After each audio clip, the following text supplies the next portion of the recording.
할렐루야입니다. 정말 기독교에 있어서 오늘만큼은 그야말로 할렐루야입니다. 어느 종교에나 출생이 있고 탄생이 있지만 다시 살아났다는 얘기는 없습니다. 오직 기독교만이 부활절이 있습니다. 그러므로 우리 기독교에 있어서 성탄절보다도 더 귀한 절기, 또 추수감사절보다도 더 귀한 절기, 최고의 명절, 최고의 기쁨 승리의 날, 바로 부활절입니다. 부활절이 없으면 저와 여러분들은 망하였을 것이고, 부활이 있음으로 말미암아 영생을 누리게 되었습니다. 부활함으로 말미암아 하나님의 은혜를 누리게 되었고 천국 백성이 된 것입니다. 오늘 이 아침 우리 모두에게 그런 은혜가 임할 수 있는 축복의 아침이 꼭 될 수 있게 되기를 바랍니다. 인간이 살아가면서 최고의 난제, 그건 바로 죽음입니다. 사람이 이 죽음의 문제만 극복할 수 있다면 얼마나 좋을까요? 지난 주간에 큰 대행 항공사의 회장이 뜻밖의 알려지지도 않는 상태에서 세상을 떠났다고 그럽니다. 여러분, 아무리 돈이 많아도 근세가 있고 명예가 있어도 죽음을 피할 사람은 아무도 없습니다. 그렇다면 이제 우리가 준비해야 될 것은 죽음 다음의 세계입니다. 그 죽음 다음의 세계를 성경은 분명히 얘기하고 있습니다. 믿는 자에게는 하나님께서 영생을 주셨다고, 그곳에서 고통과 눈물과 한숨이 없이 함께 주와 더불어 먹고 마시는 그런 날이 있다고, 그런 나라에서 영원히 살 것이라고 말씀해 주셔서 우리는 복된 자가 된 줄 믿습니다. 예수님께서 십자가에 못 박혀 죽으십니다. 그리고 십자가 앞에서는 마태복음 27장 56절에 보면 실명의 이름들이 등장하면서 울부짖는 여인들이 나옵니다. 이 여인들이 유월절을 통하여서 최고의 이스라엘의 명절이 되어야 되고 기쁨이 되어야 될 그때 주를 잊어버린 것입니다. 주님이 십자가에 못 박혀 죽으신 것입니다. 놀란 이들이 안식일 그 유월절 날은 감히 율법을 어길 수가 없어서 갑작스럽게 동굴 속에 묻혀진 그 예수님을 찾을 수가 없었고, 손을 꼽아서 시간을 지어서 빨리 이날이 지나갔으면, 그러다가 유월절이 지나가고 안식일이 지나갑니다. 지나가고 난 그 새벽 미명 시간에 사람들이 아직도 거동하기 전에 28장 1절 말씀 보면 이들이 예수님의 무덤을 찾아갔다고 얘기합니다. 그리고는 2절 이하에서는 천사들이 그들을 맞아 주었습니다. 사랑하는 성도 여러분, 그들을 믿음을 통하여 찾아간 그들의 발걸음 속에 그들을 맞아준 자들은 마귀가 아니었고 난제가 아니었고 천사였더리였습니다. 천사가 얘기합니다. 6절 말씀에 살아계실 때 말씀하신 대로 그분은 살아나셨다. 사랑하는 성도 여러분, 예수님께서는 약속하신 대로 100% 이루시는 분이십니다. 사람은 100% 이루어질 것을 믿고 약속하지만 그 약속이 환경과 시간에 지배를 받을 때가 있지만 우리 예수님께서는 말씀하신 대로 100% 이루어 주시는 분이십니다. 6절 말씀에 그 울부짖으며 부드러움 가운데 찾아온 그 여인들에게 천사가 얘기합니다. 기억을 되살립니다. 살아 계실 때 그분이 분명히 말씀하시지 않느냐, 죽은 지 3일 만에 부활하실 것이라고. 약속대로 그분은 부활하셨다고 말씀하셨습니다. 그리고는 너희들이 의심이 나느냐? 그렇다면 가까이 와서 그분이 누워 계셨던 자리를 확인해 보라고 얘기합니다. 그리고 그 여인들은 무서움 가운데서 이게 현실인지 꿈인지 분간이 안 가는 그 의미 시간에 7절 말씀이 얘기합니다. 갈릴리로 빨리 가라. 부활하신 예수님께서 말씀하신 대로 갈릴리에서 너희들을 만나 주실 것이다. 갈릴리에서 너희들을 기다릴 것이다. 그렇게 전해지게 된 것입니다. 성도 여러분, 혹시 파헤친 무덤을 보신 적이 있으십니까? 죽은 사람이 묻혀져 있는 무덤은 무덤 그대로 있는 게 편안하고 좋습니다. 그런데 그 무덤을 찾아갔는데 무덤이 파헤쳐 있을 때 여러분, 사람은 놀라게 됩니다. 더군다나 묻혀진 관이 없어졌다든지 시신이 없어지면 진짜 무서워 죽습니다. 죽은 사람은 묻힌 그대로 있어야 좋지, 무덤이 파헤쳐지고 시체가 없어지면 다리가 후들거리고 정신이 없어지고 그 자리에서 주저앉게 됩니다. 여러분, 예수님의 무덤을 찾아간 이 여인들이 시체가 그대로 있는 것이 편안하지 시체가 사라진 겁니다. 얼마나 놀랐을까요? 그런데 천사들이 부활했다는 것입니다.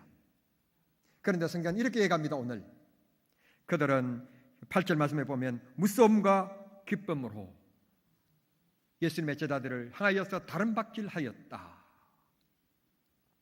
그렇습니다. 사랑하는 성도 여러분, 그들은 달려가는 발걸음은 어떤 발걸음이었을까요? 우리 상상을 초월할 만큼 구름 위를 뛰는 것처럼 그런 흥분의 발걸음이었을 것입니다. 죽은 사람이 없어졌으니 두려움을 말할 것도 없고 부활했다는 그 감격도 함께 교차되면서 그들은 이 사실을 제자들에게 알리기 위해서 다름박질하였다고 말씀하고 있습니다. 그렇습니다. 우리 기독교는, 우리 예수님께서는 우리들로 하여금 인생의 다름박질을 하게 합니다. 어떤 문제들 앞에서든지 포기하지 않게 합니다. 소망을 갖게 합니다. 희망을 갖게 합니다. 앞으로 나아가게 만듭니다. 하나님의 역사를 사모하게 합니다. 이게 바로 믿음인 것입니다. 기독교는 믿음의 종교입니다. 부활은 다른 것으로 믿을 수가 없습니다. 하나님께서 하시면 하시는 것입니다. 과학도 그 죽음을 부활로 증명해낼 수 없습니다. 의학도 그 죽음을 부활로 증명해낼 수 없습니다. 바로 이건 믿음의 문제입니다. 하나님이 하신 일입니다. 하나님이 땅이 있어라 그러면 땅이 있고 햇볕이 있어라 그러면 태양이 있고 하나님이 말씀하시면 되는 것입니다. 오늘 이 자리에 주님께서 오셔서 여러분 마음속에 일일이 여러분들의 문제 속에 말씀해 주시는 귀한 시간이 될 수 있기를 바랍니다. 9절 말씀에 보시면 이렇게 다름박질하고 있는 그 여인들 앞에 예수님께서 나타나셨습니다. 그리고 그 여인들에게 하시는 말씀은 다름 아닌 평안하냐 하신 말씀이었습니다. 참으로 하신 말씀이 많으실 텐데 예수님께서는 뜻밖에도 평안이라는 단어를 사용하신 모습을 볼 수 있게 됩니다. 그렇습니다. 곰곰이 생각해 보면 우리 인생들은 생각합니다. 가난한 사람들은 많은 돈을 가졌으면 좋겠다. 취업을 바라고 있는 우리 학생들이 지금 취업에서 시험에서 합격했으면 좋겠다. 집이 없는 사람들은 내 집을 한번 좀 가져봤으면 좋겠다. 서러움 속에 살아간 사람들은 내 아들이 잘 되어서 큰 근세와 명예를 가진 큰 권력자가 되었으면 좋겠다. 그렇지만 돈을 가지고 큰 집을 가지고 권력을 가져보면 또 다른 문제가 인간에게 찾아오게 되는 것입니다. 돈은 가졌는데 뜻밖의 질병이 찾아오기도 하고 여러 가지 문제 속에 우리는 놓여지게 됩니다. 그러므로 인간이 많이 가진 것이 참 평안이 아니라 주님이 함께 하신 것이 인생의 진정한 평안인 것입니다. 많이 가졌든 적게 가졌든 건강하든 병들든 주님이 함께 해주시면 우리 마음이 불안해진 것이 아니라 내 마음이 평안해지는 것입니다. 평안해진 그 마음이 곧 부자의 마음입니다. 하나님께서 적게 가지도 평안을 주시면 그것이 바로 곧 부자의 마음인 것입니다. 오늘 주님께서 우리들에게 말씀하신 그대로 평안의 복을 주시는 축복의 아침이 될 수 있기를 바랍니다. 예수 믿음의 마음의 평화가 옵니다. 예수 믿으면 평안해집니다. 제가 어렸을 때 농기구들이 있으니까 이 집 기둥에다가 못을 박고 흙간에도 못을 많이 박아가지고 낫도 걸고 삽도 걸고 막 걸립니다. 그런데 기둥에다가 못을 박으면 이상하게요 눈에 다락지가 나요. 옛날에 그랬어요. 안 믿는 사람들 그 미신이라고 얘기할지 모르지만 마귀가 그렇게 역사하는 것 같아요. 우리 어렸을 때 집담이 돌로 쌓은 담인데 이게 여름에 비만 오면 또 무너져요. 연례 행사처럼. 이게 이제 두 줄도 아니고 한 줄로 쌓으니까 그게 넘어질 수밖에 없어요. 지금 생각해 보면 넘어져요. 그러면 그걸 빨리 쌓으면 좋을 텐데 우리 아버지가 그걸 안 쌓아요. 그럼 그 쌓기 위해서 동네 누구 찾아가는가 하면 무당을 찾아가서 날을 받아와요. 어느 날 심어야 어느 날 쌓아야만이 아무 우환이 없는가. 곧 농사철이다고 옵니다만 여기는 모르겠습니다만 저는 선 사람이라 아주 그런 미신이 심했습니다. 그저 날 좋은 날, 편안한 날, 아들, 딸 손길이 많은 날 못 심으면 참 좋지 않겠습니까? 그런데 꼭 그런 날 심지 않고요. 무당한테 가서 또 쌀 대박 또 퍼다 주면서 또 날을 받아와서 또 모를 심어요. 그러면 그는 해에 풍년이 돼야 될 텐데 비가 안 와가지고요. 물 펀다고 아주 죽을 고생을 했어요. 지금 생각해 보니까 아무것도 아닌데. 그리고 나서 우리가 주일학교 다니고 나서 우리 어머니가 교회를 다니면서 첫 번째 한 말이 무슨 말인가 합니까? 무슨 말인가 하니까 예수 믿으니까 너무너무 좋다는 거예요. 첫째, 큰 집의 제사가 막 눈을 뜨면 있고 눈을 뜨면 있는데 제사 안 가서 좋고, 두 번째, 아무 날 어느 날이라도 못을 박아도 다락지가 절대 안 나고, 어느 날 담이 무너져도 어느 날 그냥 쌓아도 절대로 우환도 없고 아픈 데도 없고, 전에는 그 쌓았다가는요 목이 아프고요 아침에 일어나지도 못하고 이상한 그런 일이 꼭 있었는데, 그래가지고 물바가지에다가 밥을 또 이렇게 섞어가지고요 칼을 가지고 나와가지고 또 문 앞에다가 그것도 위 버려가지고 십자가 꽂고 코 꽂아놓고요, 쳐다보기만 해도 어이구 이게 무슨 일인가 막 그랬던 우리였는데, 우리 어머니가 예수 믿고 나서 첫 번째 하시는 말씀이 너무너무 편하다, 예수 믿는 게 너무 좋다. 예배 시간에 가면요 찬송을 부릅니까? 뭐 성경을 찾을 줄 압니까? 성경을 찾기는 그냥 읽을 줄 자기 이름도 못 쓰는데, 그러니까 무슨 말인지 알아야 흥미가 있지. 무슨 말인지 모르고 뭐 엘리야가 어떻고 아브라함이 어떻고 하는데, 세상에 아브라함이 어떤 사람이 알아야 뭐 길을 쫑긋 세우고 듣지. 그러니까 나 때가 뭐 밭에 가서 일했고 그러면 피곤한 중에 있으니까 뭐 설교 시작하자마자 자요. 주무시다가 또 설교 끝날 때 어떻게 잘나는지 몰라. 딱 눈 뜨고 그렇게 사시기를 바랍니다. 아멘. 그러고 기도합시다. 진짜요? 무당보다도 더 무당해. 예수 무당이에요. 예수 무당. 들은 것 하나도 없고 찬송 한 장도 모르시고, 근데 교회에만 갔다 오면 한복을 벗으시면서 하시는 말씀이 마음이 편안하다는 거예요. 우리도 그렇습니다. 기도할 줄 모르고 설교의 은혜를 못 받아도 때로는 기도가 안 나오고 찬송이 안 나올 때가 있습니다. 삶이 너무 힘들고 지쳐서. 그런데 남이 찬송하는 모습 보고 성가대가 찬송하는 모습 보고 은혜가 되고 위로가 되고 평안이 될 때가 많습니다. 아무 은혜 못 받아도 교회 왔다만 가도 하나님의 성전 뜰만 밟고 가도 주님이 주시는 축복이 있는데 마음의 평안입니다. 주님께서 오늘 우리들에게 유 목사야 이번 주에 틀림없이 내가 해야 될 일이 있다. 주님 말씀하시옵소서. 그래 내가 지금 원하는 것이 뭐냐? 저는 돈입니다. 그래 그러면 이번 주에 꼭 복권을 사라. 그렇게 말씀하셔야 되지 않겠습니까? 마리아야 너 원하는 것이 뭐냐? 예, 우리 가문에 이런 일들이 있고 이게 병든 사람이 있습니다. 그 사람이 고침받았으면 좋겠습니다. 가봐라. 가면 가는 즉시 그 사람이 벌떡 일어나 있을 것이다. 그렇게 말씀하셔야 되지 않겠습니까? 살아 계실 때 주님의 능력 부활하시고 나서는 100값절로 더 커져야 되지 않겠습니까? 그런데 주님은 인생이 살아가는 가장 근본적인 기쁨의 문제에 대한 평안이 있을지어다. 아무리 많아도 평안이 없으면 아무것도 아니기 때문에, 적게 가져도 주님이 평안 주시면 기뻐하기 때문에 평안이 있을지어다. 오늘 이 예배 참여한 경남중앙의 모든 성도들에게 주님께서 이 부활의 아침에 약속하신 그리고 말씀하신 평안의 복이 임하시기를 바랍니다. 대학을 졸업한 사람들이 삼성, LG, SK 들어가기를 원하는데요. 들어가 보니까 근무하는 정도는 괜찮는데 위에 있는 상사가 뭐 주임이고 대리고 이런 사람을 잘못 만나가지고 너무너무 힘들고 그런 사람이 있어요. 도저히 더 근무하지 못하는 그런 사람들이 있어요.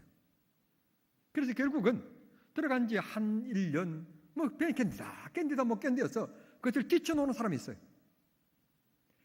하나님이 우리 생활의 범사에 평안을 주셔야 될 줄 믿습니다. 병든 자는 고침 주시고 문제는 사라지게 만들어 주셔서 마음의 평안, 가정의 평안, 사업의 평안, 직장의 평안, 내 직분의 평안 주님이 허락해 주셔야 될 줄 믿습니다. 빨리 가서 제자들에게 갈릴리로 가라고 그래라. 갈릴리에서 내가 그들을 만날 것이다. 예수님께서 10절에 말씀하십니다. 사랑하는 성도 여러분, 오늘 영적 갈릴리가 어디입니까? 바로 정남중앙교회가 예수님을 만나는 영적 갈릴리입니다. 이곳에서 우리는 주님을 만나야만 합니다. 여러분, 만나면 대단히 죄송합니다. 용서하십시오. 이해하십시오. 좋은 대학도 나왔고 저보다도 키도 크고 여러분, 사람이요, 저보다도 잘생긴 것은 진짜 잘생긴 거예요. 할렐루야. 키도 크고 좋은 대학 나왔고 얼굴도 잘생기고, 그리고요, 남자가 무엇보다도 얼굴이 중요한 게 아니라 성격이 서글서글해요. 정말 괜찮은 남자야. 내 딸이 있으면 사이 삭고 싶을 정도로. 그런데 나이 40이 넘었는데 결혼을 못하고 있어요. 그래 내가 너무 안타까웠어. 어떻게 결혼을 아직도 못했냐. 그랬더니 하는 얘기가, 아직까지 원하는 이상형의 여자를 못 만났어요. 결혼을 안 하려고 한 게 아니라 결혼하고 싶은데 자기가 원하는 여성상이 있대. 그런 여자를 못 만났대요. 아직까지. 인생은 만나야 되는 겁니다. 예수 믿는 우리들도 예수를 만나야 하는 겁니다. 오늘 이 자리가 갈릴리 자리가 되어서 주님을 만나는 자리가 되어야 될 줄 믿습니다. 그러면 해결됩니다. 오늘 많은 목사들이 갈등하는 문제, 예수님을 만나지 못했어요. 오늘 온 성도들이 갈등하는 문제, 예수님을 만나지 못했기 때문에. 예수님을 만나면 모든 문제가 해결되는 줄 믿습니다. 주님을 만나야만 우리 믿음이 기뻐지고 용기 있고 활력이 있습니다. 주님은 능력이십니다. 주님은 능력이십니다. 주님은 능력이십니다. 우리의 삶의 에너지가 될 것입니다. 우리의 생활 속에 주님의 은혜가 넘치게 될 줄 믿습니다. 예수님을 만난 사람들은 다 큰일을 했습니다.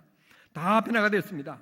여러분, 사도 바울을 보십시오. 다메섹에서 주님을 만난 후에 전무후무한 기독교의 위대한 인물이 되었습니다. 별품없는 빌리그람이라고 하는 사람이 주님을 만난 후에 세계적인 위대한 봉사가 되었습니다. 주님을 만나면 됩니다. 제가 학교 다닐 때 공부도 못하고 교수님이 공부 강의하면 앞으로 목사가 되겠다고 하는데 그 신학교 강의 시간에 잠자고 이랬던 학생이 있습니다. 그런데요, 지금은요 1년 내내 부흥회 다녀요. 나는 1년에 한 번도 부흥회 못 가는데 1년 내내 부흥회 다녀요. 이유는 딱 한 가지예요. 공부를 잘해서도 아니에요. 인물이 잘나서도 아니고요, 말을 잘하는 것도 아니에요. 가만 보면 찬송 별로 잘하는 것도 아니고요, 찬송 부를 때 보면 오리 엉덩이 그냥 이렇게 흔들면서 보면서 어떻게 저게 쇼인가 뭐인가 저게 그럴 정도로 그렇게 하면서도 그냥 1년이 52주밖에 못 돼서 56주 57주로 못 나갈 정도로 인기 있는 봉사예요. 이유는 딱 한 가지. 주님을 만나서 마음속에 또금이 있고 주님을 만났기 때문에 그분이 손을 얹으면 기적이 나타나고 그가 말씀을 전하면 심령들에게 불이 떨어지기 때문에 그런 역사가 일어났던 것입니다. 말씀을 맺겠습니다. 사랑하는 성도 여러분, 이 아침에 이 여인들이 주님을 만났던 것처럼 제자들이 갈릴리로 빨리 가라, 내가 갈릴리로 가겠다, 거기서 만나자 말씀하셨던 것처럼 영적 갈릴리인 이 교회에서 찬송을 통해서 주님을 만나고 기도를 통해서 주님을 만나고 말씀을 들을 때 주님을 만나는 성도님들 되셔서 여러분 삶 속에 주님의 능력이 함께 하시기를 우리 주님 이름으로 축원합니다. 기도하겠습니다. 사랑하신 하나님 우리 아버지, 이 부활의 아침에 저희들을 사랑해 주셔서 우리 성가대를 통하여 이 아름다운 찬양을 연속으로 들을 수 있게 도와주시고 하나님 앞에 올려드릴 수 있게 해주시고 또 주님의 말씀을 함께 묵상하고 나눌 수 있게 해주시니 감사합니다. 여인들을 만나주신 주님, 갈릴리에서 제자들을 만나실 우리 주님, 오늘 이 자리가 주님을 만나는 자리가 되기를 원합니다. 우리 각각의 문제가 해결되기를 원합니다. 만나주시기를 원합니다. 역사하여 주시옵소서. 그래서 우리가 뜨거움 속에서 정말 흥분 속에서 주님을 섬기는 믿음의 성도들이 다 되게 해 주시옵소서. 예수님의 이름으로 기도하옵나이다.